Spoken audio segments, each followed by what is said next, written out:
te dit que ce que tu cherches se trouve sur le champ d'évangélisation. Je me répète, ce que tu cherches se trouve sur le champ d'évangélisation. Ce que tu cherches se trouve sur le champ missionnaire. Alléluia.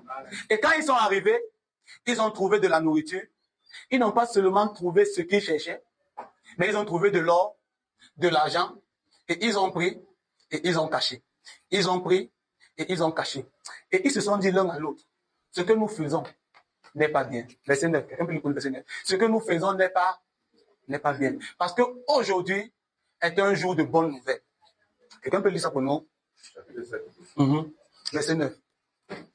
Puis ils se disent l'un à l'autre. Puis ils se disent l'un à l'autre.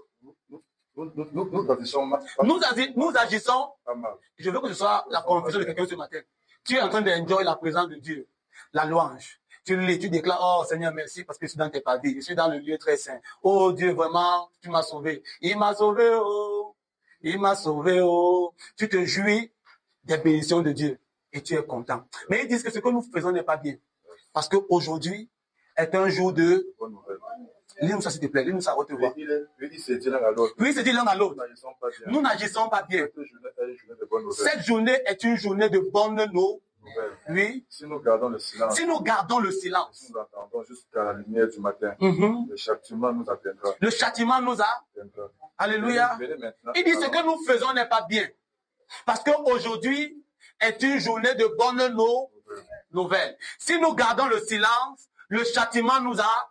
Et je peux entendre Paul dire, nous sommes dans 1 Corinthiens 9, verset 16, merci. Il dit quelque chose comme ceci et que je vais citer. Il dit, si je n'annonce pas l'évangile, il dit, si j'annonce l'évangile, ce n'est pas pour moi un sujet de gloire, car la nécessité m'en est imposée. Et il dit quelque chose comme ceci. Il dit, malheur à moi si je n'annonce pas l'évangile. Je veux croire que c'est après avoir lu ce passage que l'apôtre Paul dit, les 4 lépreux ont dit quoi? Aujourd'hui est un jour de... Nous devons aller annoncer la victoire de notre Dieu sur le camp syrien. Et je crois que tu dois aussi aller annoncer la victoire de Jésus-Christ sur le péché. Amen. Alléluia. Tu dois aller annoncer quoi? La victoire de Jésus sur le... La victoire de Jésus sur le péché et sur le diable. Tu dois aller annoncer la victoire de Jésus sur la mort. Et sur celui qui avait la puissance de la mort. Tu dois leur annoncer que Jésus a vaincu. Ils ont dit, aujourd'hui est une journée de bonnes nouvelles. Si nous nous taisons, nous ne faisons pas bien. Nous avons le message. Nous devons annoncer. Peu importe comment nous le présentons, mais nous devons annoncer. Ils disent, nous avons le message. Et ils ont dit, allons annoncer. Allons leur dire qu'aujourd'hui est un jour de bonnes nouvelles. Alléluia. Allons annoncer l'évangile. Et l'évangile, c'est quoi? C'est la bonne nouvelle de Jésus-Christ. Donc Paul dit, malheur à moi. Il dit, si j'annonce l'évangile, ce n'est pas pour moi un sujet de gloire. Deuxièmement, il dit, si j'annonce l'évangile, ce n'est pas pour moi un sujet de gloire, car la nécessité m'en est imposée. Et quand on parle de nécessité, on parle du caractère de ce qui est absolument obligatoire. On parle du caractère de ce qui est indispensable. On parle de ce dont on ne peut se passer. Quand on parle de la nécessité, on parle de ce qu'on ne peut pas éviter. On parle de ce qui s'impose d'une façon plus ou moins stricte. Dans un sens général et absolu, on parle de tout ce à quoi il est impossible de se soustraire. Alléluia. Donc quand on parle de nécessité, on parle de tout ce à quoi il est impossible de se soustraire ou de se retirer. C'est comme respirer. Respirer est une nécessité. Alléluia. Et je parle ce matin de la nécessité d'annoncer l'évangile. Ces 4 lépreux ont dit, ce que nous faisons n'est pas bien. Si on se tait, ce n'est pas bien. Ils ont dit, aujourd'hui est un jour de bonne nouvelle, parce que Dieu a vaincu notre ennemi. Dieu a vaincu la mort. Dieu a vaincu le péché. Dieu a vaincu celui qui avait la puissance de la mort. Et si nous nous taisons, le châtiment nous attend. Et Paul dit, malheur à moi si je n'annonce pas l'évangile. Et la question sera de savoir, c'est quoi le contenu de l'évangile? Alléluia. Qu'est-ce que je dois prêcher? Quel est ce contenu? L'évangile veut simplement dire bonne nouvelle. C'est la bonne nouvelle de quoi? C'est la bonne nouvelle de qui? L'évangile, c'est simplement la bonne nouvelle de Jésus-Christ.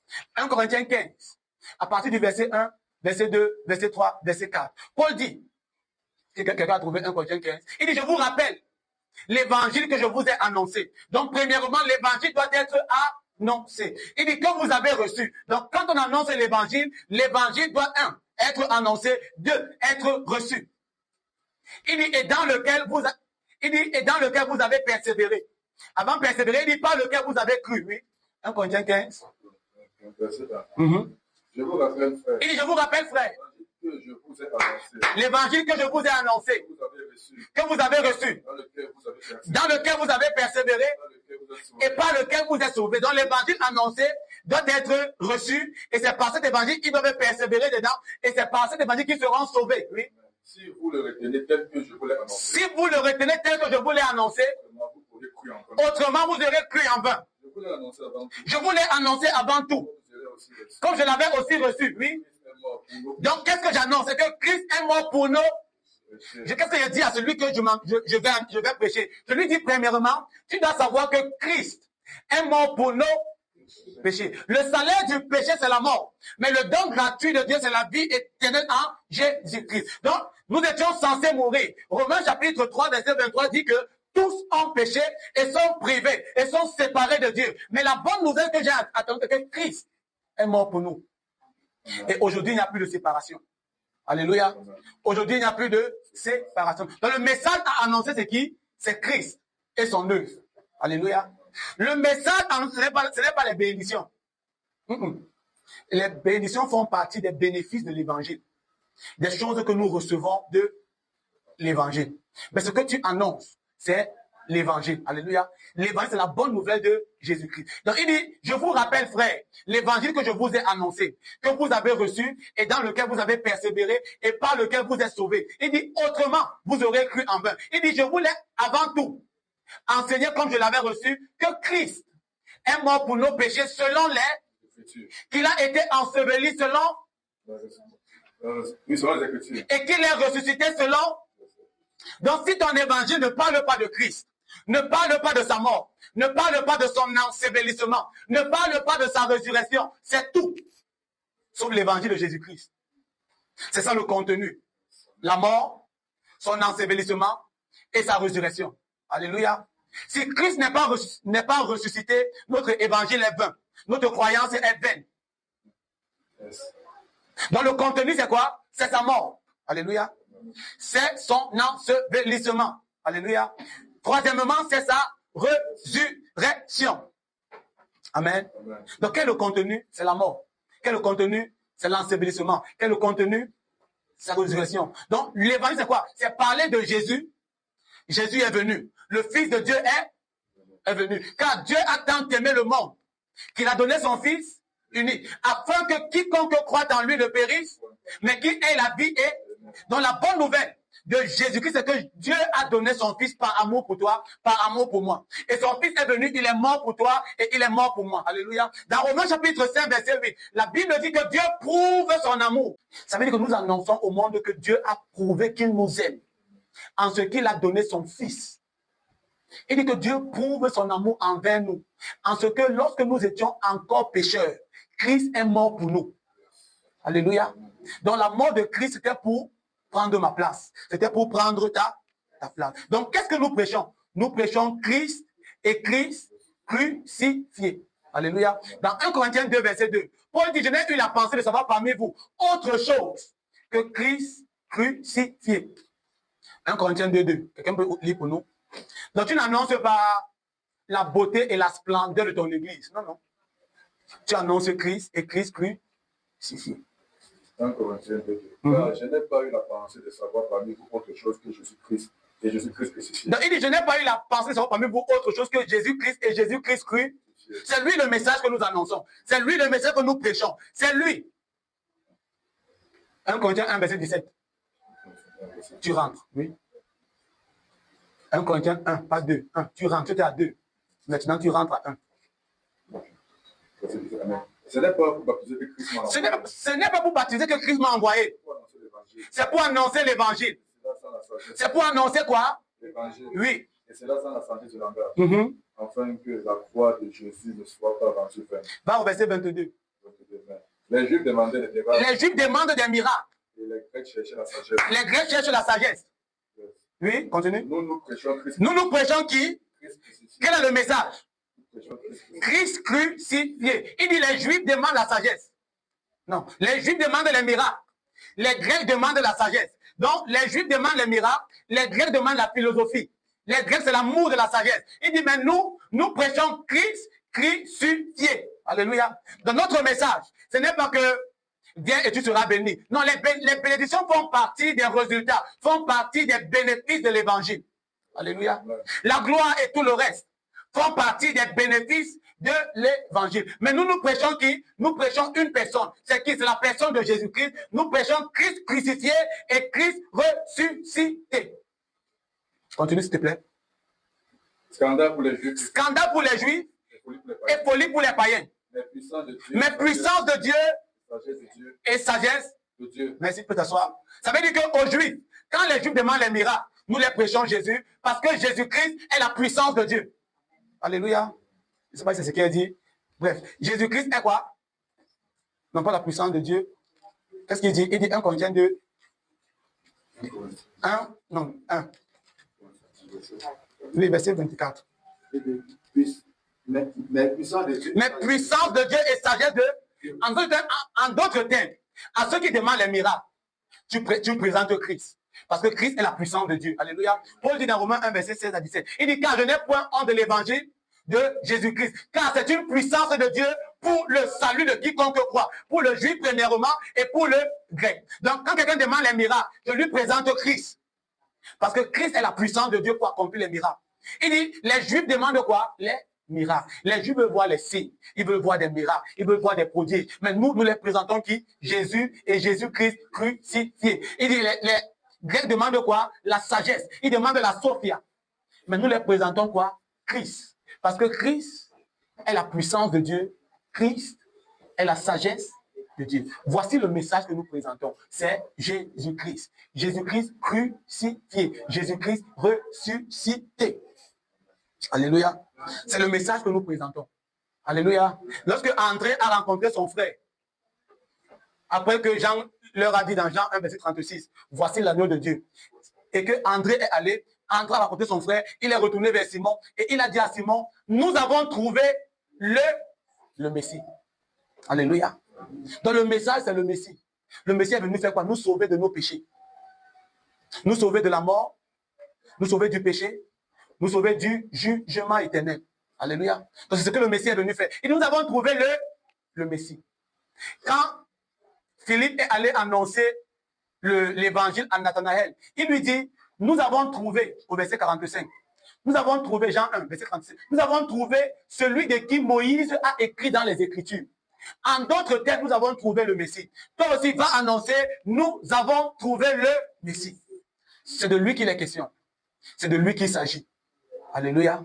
Il ne s'agit pas de quelqu'un d'autre, mais il s'agit de qui? De Jésus-Christ. C'est lui le message. Alléluia. C'est lui qui doit être prêché. Alléluia. Alléluia. Donc, il dit, je n'ai eu la pensée de savoir parmi vous autre chose que Jésus et Jésus-Christ crucifié. C'est le message, c'est lui que nous annonçons. Amen. Amen. Romains chapitre 1, du verset 1 à 4. Romains 1, verset 1 à 4.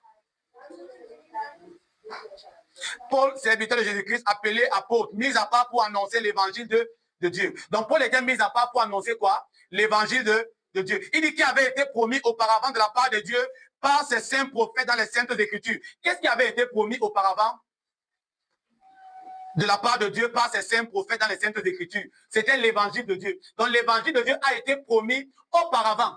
Alléluia. Donc l'évangile de Dieu a été promis dès les temps anciens par les prophètes. Donc les prophètes ont parlé et ont dit que l'évangile avait été promis. Et l'évangile concerne qui? Le verset 3 dit que, et qui concerne son fils.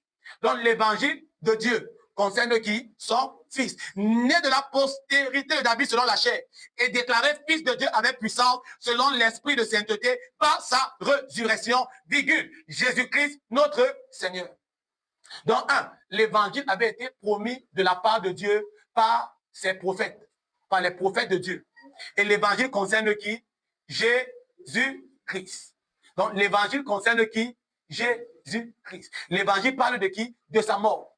Donc elle parle de Jésus, Il parle de Jésus, il parle de sa mort, de son ensevelissement et de sa résurrection. Donc la personne et l'œuvre de Jésus-Christ, c'est le cœur du message. Amen. Constitue la substance du message. C'est une bonne nouvelle. C'est un message de joie. La Bible parle de Philippe dans Actes chapitre 8, verset 5. Quand Philippe est descendu en Samarie, Acte 8, verset 5 dit que Philippe est descendu en Samarie et prêcha le Christ.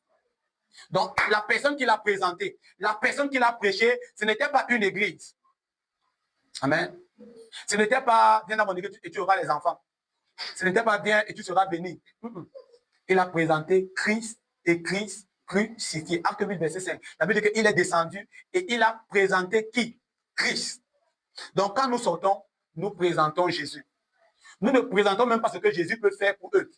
Nous présentons ce que Jésus a fait. Alléluia. Je sais pas si tu vois la différence. Ne présente pas ce que Jésus peut faire pour lui. Présente-lui d'abord ce que Jésus a fait. Et quand il va venir à l'église, on va lui présenter ce que Jésus a fait, ce que Jésus peut faire pour lui. Alléluia. Donc, qu'est-ce que Jésus a fait? Jésus est mort. Jésus a été enseveli. Jésus est ressuscité. Jésus est monté au ciel. Et il s'est assis à la droite de la majesté divine. Alléluia. Alléluia. Pourquoi annoncer l'évangile? Tout simplement parce que Jésus est mort. Il est mort pour nous. C'est le plus haut niveau de l'amour. C'est l'amour de Dieu manifesté envers nous. Jean 3,16. Car Dieu a tant aimé le monde qu'il a donné son Fils unique afin que quiconque, ça veut dire dans quiconque là, il y a tout le monde. Quiconque croit en lui ne périsse point, mais qui ait la vie éternelle. Dieu prouve son amour envers nous. Donc, si tu manques de preuves que Dieu t'aime, lis Romains chapitre 5, verset 8. La Bible dit que Dieu prouve son amour envers nous, de ce que lorsque nous étions encore pécheurs, Christ est mort pour nous. À plus forte raison, maintenant que nous sommes enfants de Dieu. Alléluia. Alléluia. 2. Pourquoi est-ce que tu dois annoncer l'évangile? Parce que Jésus nous a commandé de le faire. Dans Marc chapitre 16, verset 15. Il dit, allez partout dans le monde et prêchez la bonne nouvelle. Prêchez quoi? La bonne nouvelle. Ne prêchez pas la mauvaise nouvelle. N'allez pas prêcher l'enfer. N'allez pas prêcher le lac éternel de feu. Non, non. Allez prêcher Jésus-Christ. Allez prêcher le ressuscité du 3e jour. Allez prêcher le sauveur de l'humanité. Allez prêcher le réconciliateur. Allez prêcher celui qui a, par sa mort, déchiré le voile, qui nous empêchait d'avoir accès à Dieu. Allez prêcher et dites, c'est possible d'être réconcilié avec Dieu par la mort de Jésus-Christ. C'est possible de devenir une nouvelle créature par l'œuvre salvatrice de Jésus-Christ. C'est possible d'être avec Dieu pour toujours. C'est possible d'avoir la vie éternelle. Troisièmement, pourquoi nous devons prêcher l'évangile? Parce que c'est une puissance de Dieu. Romains chapitre 1, verset 16 à 17. Paul dit, car je n'ai point honte de l'évangile de Jésus-Christ, car c'est une puissance de Dieu. Car c'est la puissance de Dieu pour le salut de quiconque croit, du juif premièrement et du païen ensuite ou du grec. Ça veut dire qu'il n'y a personne que l'évangile ne peut pas atteindre. L'évangile, c'est pour tout le monde. Alléluia. Que Dieu nous bénisse. Au nom de Jésus. Amen. Amen.